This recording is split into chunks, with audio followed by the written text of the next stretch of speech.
Vadiagna ny fisaragna fa fomban'olo miara misaraka amafa mampigesta nangalako anao mba ataona magnandragno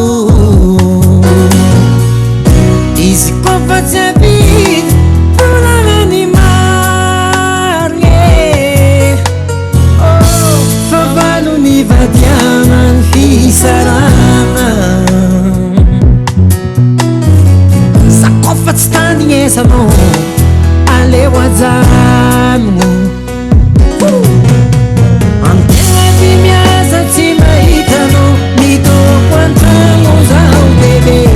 tsisy varanazy varazao jale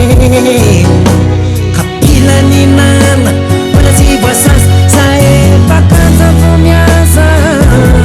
oza manasa izy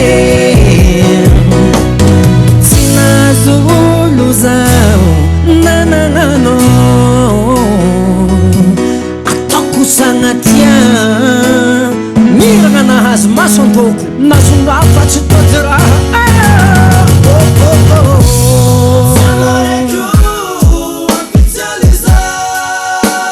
anao mampijaly zao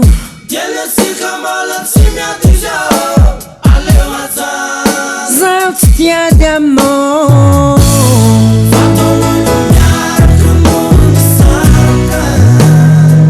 fafarany masonao